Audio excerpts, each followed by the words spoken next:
Hyderabad phone tapping కేసులో విచారణకు హాజరయ్యారు బీఎస్పీ నేత వట్టే జానయ్య. ఫోన్ ట్యాపింగ్ పై కీలక ఆధారాలు సమర్పించారు. సూర్యాపేట నియోజకవర్గ బీఎస్పీ ఎమ్మెల్యే అభ్యర్థిగా పోటీ చేసిన వట్టే జానయ్య 2023 ఎన్నికల సమయంలో ఫోన్ ట్యాపింగ్ అయినట్టుగా గుర్తించారు.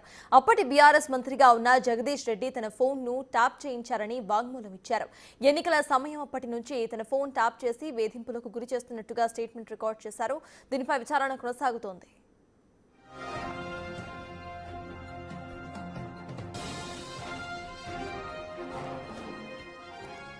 హైదరాబాద్ ఫోన్ ట్యాపింగ్ కేసుకు సంబంధించిన అప్డేట్ చూస్తున్నాము. బీఎస్పీ నేత వట్టే జానయ్య ఇవాళ విచారణకు హాజరయ్యారు. ఫోన్ ట్యాపింగ్ పై కొన్ని కీలక ఆధారాలు ఆయన సమర్పించారు. సూర్యాపేట నియోజకవర్గ బీఎస్పీ ఎమ్మెల్యే అభ్యర్థిగా పోటీ చేసిన వట్టే జానయ్య 2023 ఎన్నికల సమయంలో ఫోన్ ట్యాప్ అయినట్లుగా గుర్తించారు. అయితే అప్పటి బీఆర్ఎస్ మంత్రిగా ఉన్న జగదీష్ రెడ్డి తన ఫోన్ ను ట్యాప్ చేయించారని ఆయన వాగ్మూలం ఇచ్చారు. ఎన్నికల సమయం అప్పటి నుంచి తన ఫోన్ ట్యాప్ చేసి వేధింపులకు గురి చేస్తున్నట్టుగా స్టేట్మెంట్ ను రికార్డ్ చేశారు అధికారులు. ఇక దీనిపై విచారణ కొనసాగుతోంది.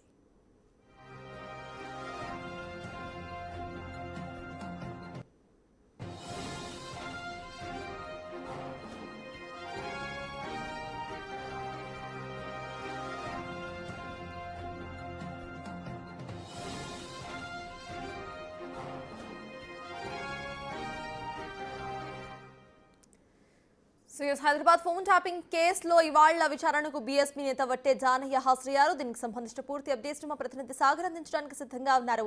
సాగర్, చెప్పండి. ఇటు జానయ్య ఆయన వాగ్మూలం ఇచ్చినట్టుగా తెలుస్తోంది. 2023లో ఆయన ఫోన్ ట్యాప్ అయినట్టుగా ఆయన వాగ్మూలం ఇచ్చినట్టు తెలుస్తోంది.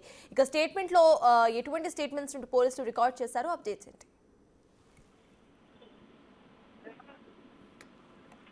మనం చూసుకోవచ్చు, ఫోన్ ట్యాపింగ్ కేసులో సిట్ సాక్షులుగా వాగ్మూలాలు సేకరిస్తుంది. ఇప్పటికే బీఆర్ఎస్ సంబంధించినటువంటి కాంగ్రెస్ సంబంధించినటువంటి బీజేపీకి సంబంధించినటువంటి సాక్షుల వాగ్మూలం సేకరించిన పరిస్థితి కనిపిస్తుంది. దీంతో పాటుగా బీఆర్ఎస్ మాజీ మంత్రి బీఆర్ఎస్ నేత సూర్యాపేటకు సంబంధించినటువంటి ఎమ్మెల్యే జగదీష్ రెడ్డి కీలక అనుచరుడిగా ఉండే ప్రస్తుత బీఎస్పీ పార్టీ నుంచి ఎమ్మెల్యేగా అభ్యర్థిగా పోటీ చేసినటువంటి వట్టే జానయ్య స్టేట్మెంట్ కూడా సిట్ అధికారులు తీసుకుంటున్నారు. మొన్న నోటీసులు ఇచ్చిన అనంతరం కూడా ఈ రోజు ఉదయం 11 గంటలకు ఆయన విచారణకు హాజరయ్యారు. ఆయన సాక్షిగా కూడా స్టేట్మెంట్ ఇస్తున్నారు. ప్రధానంగా ఎన్నికల సమయంలో జగదీష్ రెడ్డి తన ఫోన్ ట్యాపింగ్ చేయించారు. తన కదలికల పైన నిఘా పెట్టినట్టుగా కూడా ఆయన స్టేట్మెంట్ ఇస్తున్నట్లుగా కూడా తెలుస్తుంది. గతంలో అనేక సార్లు తనను కిడ్నాప్ చేశారంటే, ఎందుకంటే వట్టే జానయ్య కీలక నేతగా ఉన్నాడు. సూర్యాపేటలో కొంత ఆయన ప్రభావితం చేయగల లీడర్ అని కూడా తెలుస్తుంది. సో జగదీష్ రెడ్డి తన ఎన్నికల సందర్భంలో తన ఓటమి భయంతోనే వట్టే జానయ్య ఫోన్ ట్యాప్ చేయడం, అనంతరం ఆయన పైన అక్రమ కేసులు పెట్టించడం, దాదాపు ఆయన 3 సంవత్సరాలు కొన్నేళ్లుగా కూడా ఆయన వద్ద పనిచేశారు. అనంతరం కూడా ఎమ్మెల్యే టికెట్ ఆశించినందుకు బీఆర్ఎస్ పార్టీ నుంచి తన పైన కక్షపూరితంగా 71 కేసులు నమోదు చేయించారు. సో ఇవన్నీ కూడా ఫోన్ ట్యాపింగ్ వ్యవహారం ద్వారానే తన కదలికలపై నిఘా పెట్టి అక్రమంగా తనని అనేక మార్లు ఇబ్బందులకు గురి చేశారన్న అంశాలు కూడా ఆయన చెప్తున్నట్టుగా కూడా తెలుస్తుంది. అంటే ఫోన్ ట్యాపింగ్ ఎందుకు చేయాల్సి వచ్చిందన్న అంశాలపైన కూడా ఆయన ఒక సాక్షిగా తన వాంగ్మూలం ఇస్తున్నాడు.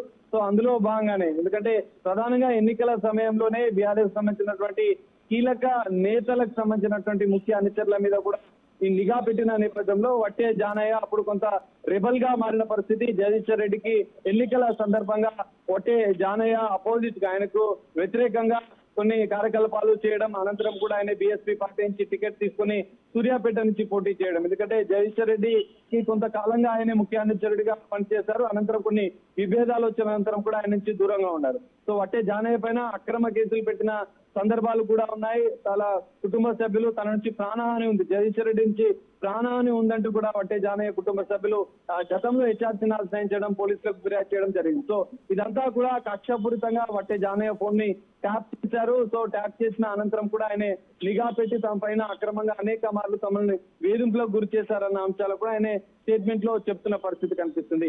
ఈ కేసులో మరికొంతమంది సాక్షులను కూడా ఫోన్ ట్యాపింగ్ కేసులో సిట్ విచారించనుంది. సో ఇంకా ఇప్పటికే విచారణ దశ చేరుకుంటుంది. సో చివరి దశ చేసుకుంటుంది. ఇప్పటికే సిట్ అధికారులు సుప్రీంకోర్టును కూడా ఆశ్రయించారు. సో ఈ కేసులో రావుని కూడా విచారించే అవకాశం కనిపిస్తుంది. ఈ రోజు ప్రభాకర్ రావుకి విచారణకు రావాలని చెప్పినట్లుగా కూడా తెలుస్తుంది. మరి మరో తేదీ ఏమైనా ఇచ్చారా, లేదంటే ఈ రోజు మధ్యాహ్నం తర్వాత ప్రభాకర్ రావు ఈ రోజు విచారణకు ఏమైనా హాజరవుతారా అనేది చూడాల్సిన పరిస్థితి కనిపిస్తుంది సార్. సాగర్, ఇప్పటికే పలువురి స్టేట్మెంట్స్ ను రికార్డ్ చేసింది సిట్. దీనికి సంబంధించి ఇంకా ఎంతమంది స్టేట్మెంట్స్ ను రికార్డ్ చేసే అవకాశం ఉందనుకోవాలి? ఇక ప్రభాకర్ రావుకు సంబంధించి కస్టోడియల్ పిటిషన్ కు సంబంధించిన అప్డేట్స్ ఏంటి? ఖచ్చితంగా ఇప్పటికే పొలిటికల్ లీడర్కి సంబంధించినటువంటి ఎన్నికల సందర్భంలో 618 ఫోన్ల ట్యాపింగ్ చేసినట్లుగా కూడా సిట్ కొంత ఆధారాలు సేకరించింది. దాని ఆధారంగానే సాక్ష్యాల వాంగ్మూలాలు సేకరిస్తుంది.